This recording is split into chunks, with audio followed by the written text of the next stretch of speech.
Okay, crowd mic number 10. Go ahead. What's your name, please? Hi, good evening. My name is Petra Walton. I'm from Columbia, Maryland. And my question is for Charlene.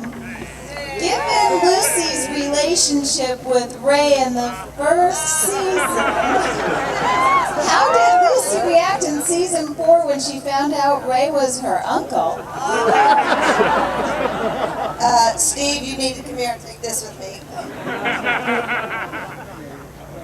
Sounds pretty risky to me to answer these kind of questions at this point. I thought we got away with it. Well, you know, here we were in show one. Show one, not at this ranch either. What was that ranch? The Box Ranch. The Box Ranch.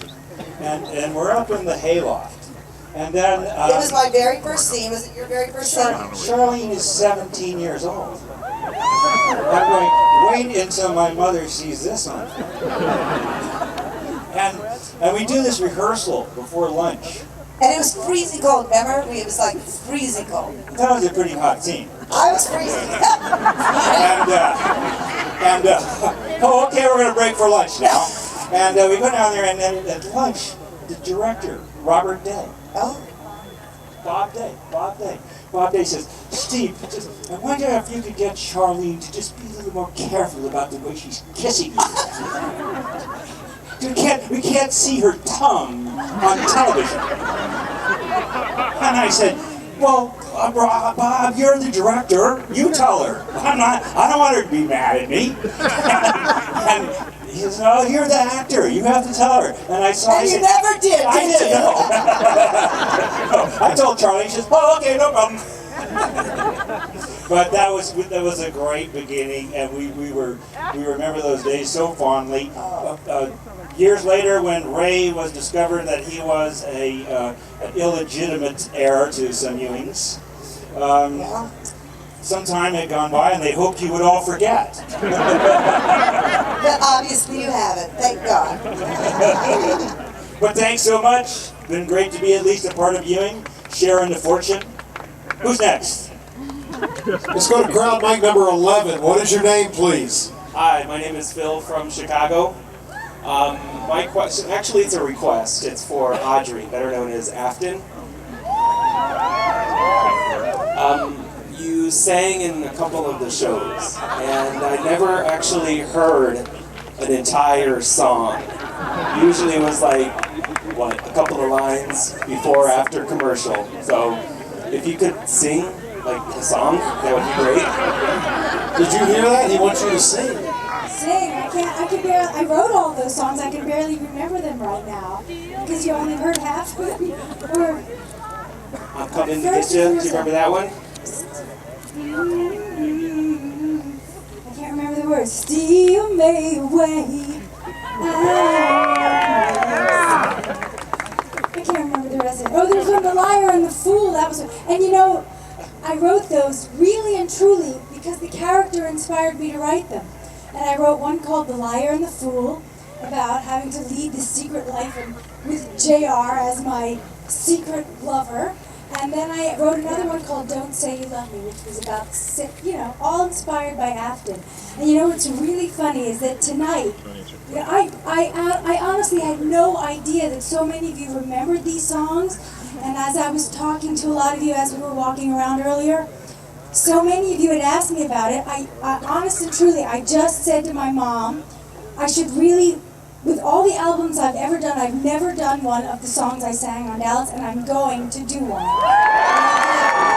So thank you for the reminder. Do you remember the first is the worst heard? First is, yeah.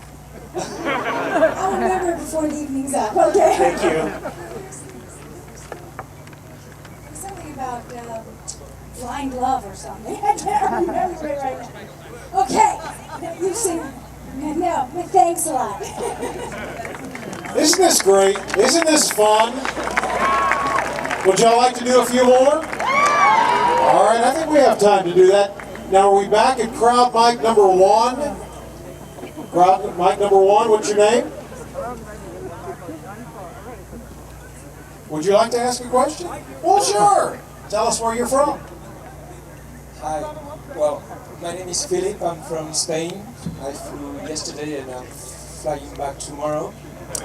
And first, well, I wanted to say that it's great to see that all the actors of the show are so grateful for their fans. First of all. Then I'd like to thank Linda Gray, because last year, well, I saw her in New York, and she spent 10 or 15 minutes with me and one of my friends, and it was really great.